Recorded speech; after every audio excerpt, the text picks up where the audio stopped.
আমি দুঃখ প্রকাশ করছি এই সরকারের প্রতি, আমাদের রাজ্য সরকারের প্রতি আমার দুঃখ আজকে, যে এতগুলো থানায় এফআইআর হওয়ার পরও তাকে এখনো পর্যন্ত অ্যারেস্ট করা হলো না। আর 24 পরগনার একটা ছেলে খালি একটা বক্তব্য দিয়েছে, তাকে ঘর থেকে তুলে নিয়ে গেছে। 24 পরগনার একটা ছেলে খালি বলেছে নওশাদ জিন্দাবাদ, তুলে নিয়ে চলে গেছে। কত বড় আস্পর্ধা! আর এত বড় কথা বলেছে, এখনো রাজ্য সরকার একে অ্যারেস্ট করতে পারলো না। প্রশাসন হাত গুটিয়ে বসে আছে। এক্ষুনি ইয়াসিন একটা কথা বলো, কালকে আমার বাড়িতে নোটিশ গিয়ে আমাকে পরশু অ্যারেস্ট করবেন, নিয়ে জেলের কুঠরিতে ভরে দিবে। অথচ এত বড় কথা, এত বড় তহমত। আমি রাজ্য সরকারকে অনুরোধ করব, হয় তাকে ক্ষমা চাইতে বলুন, তা না হয় ওকে জেলে ভরুন, তা না হয় আপনি কলকাতায় বসার ঠিক করুন। যদি তারটা সত্য মনে হয় আর আমাদেরকে মিথ্যা মনে হয়, জায়গা রাজ্য সরকার ঠিক করবে। ময়দান ঠিক করো, ইডেন গার্ডেনে বসা হবে, মোহামেডানে বসা হবে, যে কোনো স্টেডিয়ামে বলবে সেখানে বসা হবে। আমরা মৌলবীরা থাকবো, সরকারের লোক থাকবে, প্রশাসন থাকবে, মিলিটারি থাকবে, ঘেরে দিয়ে বসান। তাকে যদি কুত্তা না বানাতে পারি, তা সমাজের বুকে কথা রাখা ছেড়ে দেবো ইনশাআল্লাহ। একবার বসিয়ে দেখাও হিম্মত কত বড় আছে। অথচ কোরআনে আছে, কোন মানুষ যদি কোনো মানুষের উপকার করে, সে যেন গোটা মানব জাতির উপকার করলো। জোরে বলুন সুবহানাল্লাহ। এরপর রাসূলের হাদিস শুনে নেন। অসীম বাবুকে বলবো, শোনো, আল্লাহ রসুল সাল্লাল্লাহু আলাইহি সাল্লামের হাদিস। নবীজি বললেন, তোমরা মুমিন। মুমিন মানে হচ্ছে পাকাপুক্ত আল্লাহওয়ালা এবং মুসলমান ততক্ষণ হতে পারবে না যতক্ষণ পর্যন্ত তোমার কাছ থেকে তোমার প্রতিবেশী সুরক্ষিত নয়। সুরক্ষা মানে কি? শুধু শারীরিক নয়, ভাষা, ব্যবহার, আখলাক, চরিত্রের দ্বারা। নবীজির পরের হাদিস শুনেলেন, তোমরা দেখো না তোমার বাড়ির পাশে কে বসবাস করছে, সে হিন্দু হোক, সে দলিত হোক, সে আদিবাসী হোক, সে খ্রিস্টান হোক, ক্ষুধার্ত হলে খাবার দাও, বস্ত্রহীন হলে বস্ত্র দাও, বিপদে পড়লে পাশে দাঁড়াও। এইটাই হচ্ছে রাসূল সাল্লাল্লাহু আলাইহি সাল্লামের আখলাক। জোরে বলুন সুবহানাল্লাহ। দেখো না কোন জাতে বিপদে পড়েছে, তার পাশে দাঁড়াও। আমি প্রত্যেক দিন জলসা করি, বর্ধমান টাউনের ওপর দিয়ে বাড়ি যাই। বর্ধমান টাউনে পুরানো বাস স্ট্যান্ড, তিনকুনিয়া নাম, সেখানে একটা দোকান আছে বাপ্পিদা। আমার আব্বাজি দেখে আসছে ছোট থেকে, আমি ছোট থেকে দেখে আসছি বাপিদার চায়ের দোকান। ভোরের বেলায় রাত দুটোই দোকান খুলে বাসগুলো এসে তার ওখানেই দাঁড়ায়, বিভিন্ন জেলার বাস। তো সে মালাই টোস্ট, দেশি মুরগির ডিম সিদ্ধ আর চা বিক্রি করে। আমি প্রত্যেক দিন জলসা করে তার কাছে দাঁড়িয়ে চা খেয়ে তারপরে বাড়ি যাই। আমি দিনাজপুর থেকে জলসা করে ঢুকলাম, তখন রাত 3টে বাজছে, তার কাছে গাড়িটা লাগালাম, চা খাবো। দেখছি একটা বছর 12-13 মেয়ে বসে আছে, বাচ্চা মেয়ে, ব্যাগপত্র নিয়ে। বাপিদা বললে, দেখুন না দাদা, ইয়াসিন ভাই এ ইলাহাবাদ থেকে চলে এসছে, আর বাপ অত্যাচার করেছে মেয়েটার উপরে, মনে হয় আর একটা মা আছে সৎ মা, একে মেরেছে, পালিয়ে এসছে। কোথায় যাবে? নানিদের বাড়ি।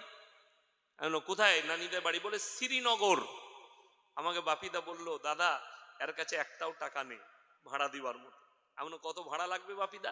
বলে 160 টাকা। আমি 200 টাকা ধরিয়ে দিলাম, এটা রাখো, বলে যা খাবে খাইয়ে দাও। আমি জিজ্ঞেস করি না ধর্মটা কি, বাপিদা বলতে পারবে না। বাপিদাও অমুসলিম, বাপিদাও চিনে, তাকে জিজ্ঞেস করিনি আর ধর্ম কি। বিপদে পড়েছে, পয়সা দিয়ে দাও, হেল্প করো। আছে আমার কাছে, আল্লাহ দিয়েছে, না থাকলে দিতে পারতাম না, আল্লাহ যখন দিয়েছে পকেট থেকে বার করে দিয়ে দিলাম। খাইয়ে দাও, পয়সা আমি দিয়ে দিচ্ছি, আমি যা খাচ্ছি তাই খাওয়া, অন্য কিছু নয়। ওকেও দেশি মুরগির ডিম সিদ্ধ দাও, ওকেও টোস্ট দাও, চা খা। বাচ্চা মেয়েটা খেলো। কি ভাবলাম জানেন? তার মুখের দিকে তাকিয়ে, এটা যদি আমার মেয়ে হতো, এটা দেখে কষ্ট হতো। এইটাই তো রাসূলের আখলাক।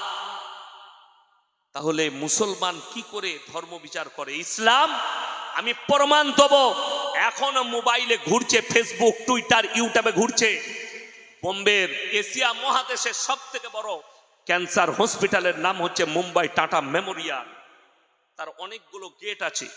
একটা গেটে একজন হিন্দু ভাই খানা বিলি করছেন, লাইন দিয়ে ছেলে মেয়ে সব দাঁড়িয়ে আছে, গরিবরা খাবার নিচ্ছে।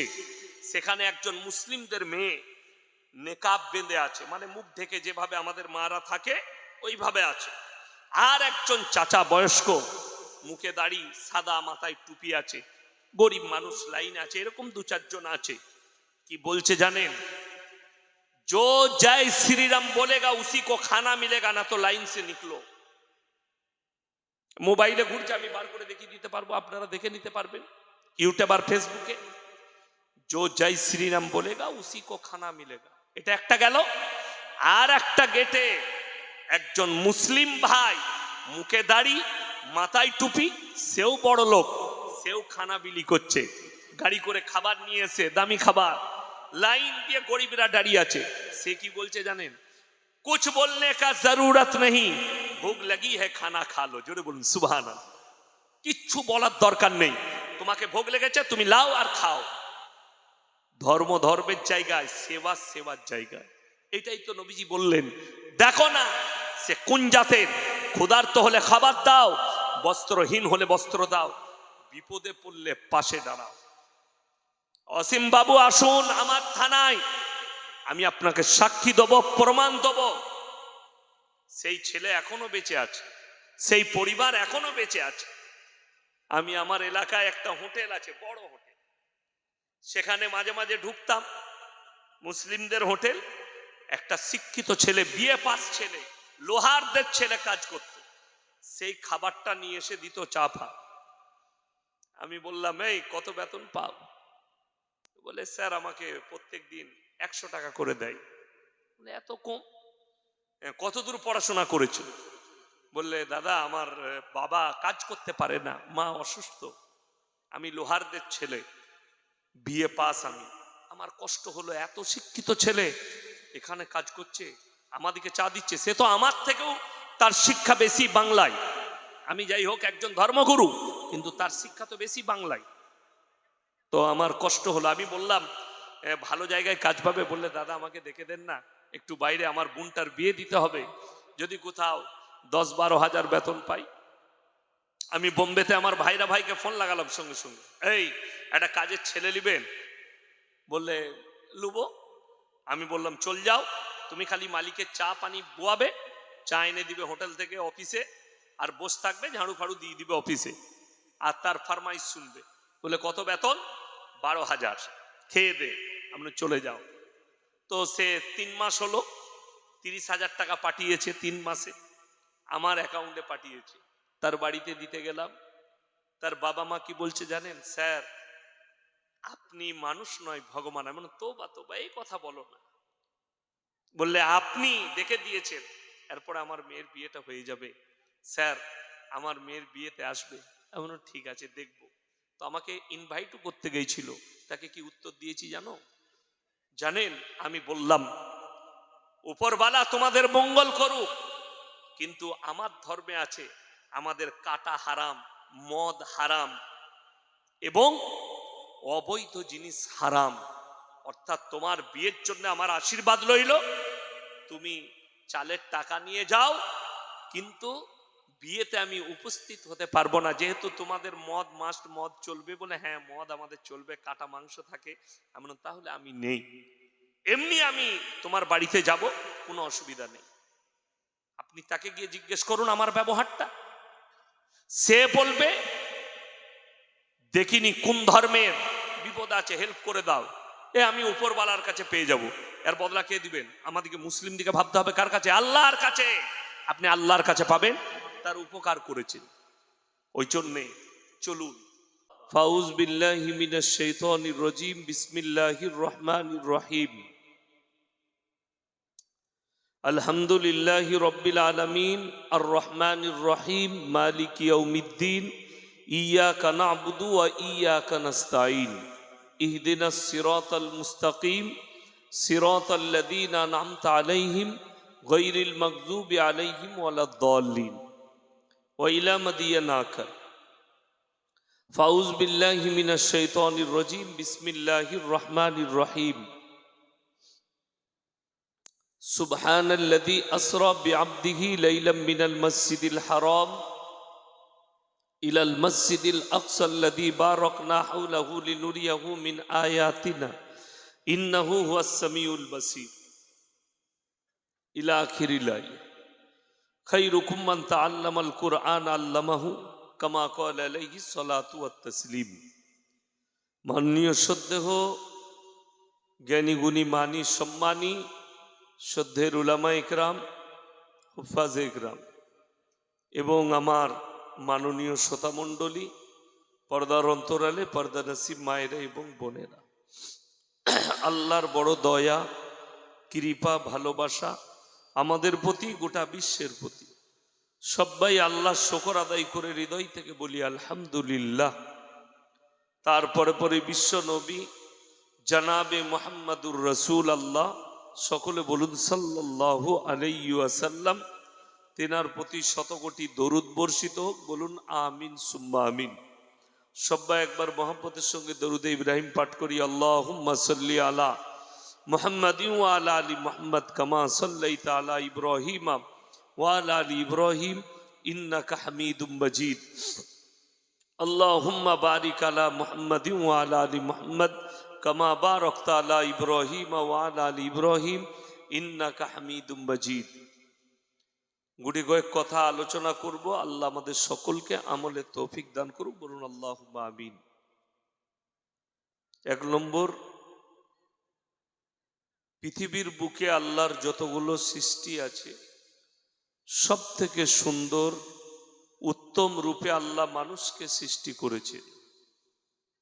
সব থেকে সুন্দর উত্তম রূপে আল্লাহ মানুষকে সৃষ্টি করেছে এবং এই গোটা পৃথিবীর কায়নাতে যা দেখছেন, গাছপালা পশু পক্ষী পাহাড় পর্বত নদ নদী নালা, সব আল্লাহ একটা মখলুকের জন্য, মানুষের জন্য সৃষ্টি করেছে। কোরআনে সূরা কাহাফের একবারই প্রথম পৃষ্ঠায় আছে, ইন্না জাআলনা মা আলাল আরদি যিনাতাল লাহা লিনাবলুয়াহুম আইয়ুহুম আহসানু আমালা। এই গোটা পৃথিবীটা আমি আল্লাহ সুসজ্জিত করেছি শুধুমাত্র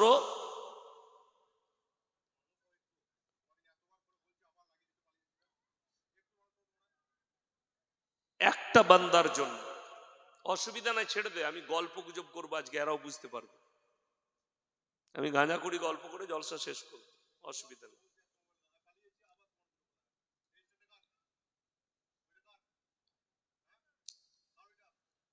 গোটা পৃথিবীটা এইদিকে তাকান, ওদিকে ছেড়ে দেন।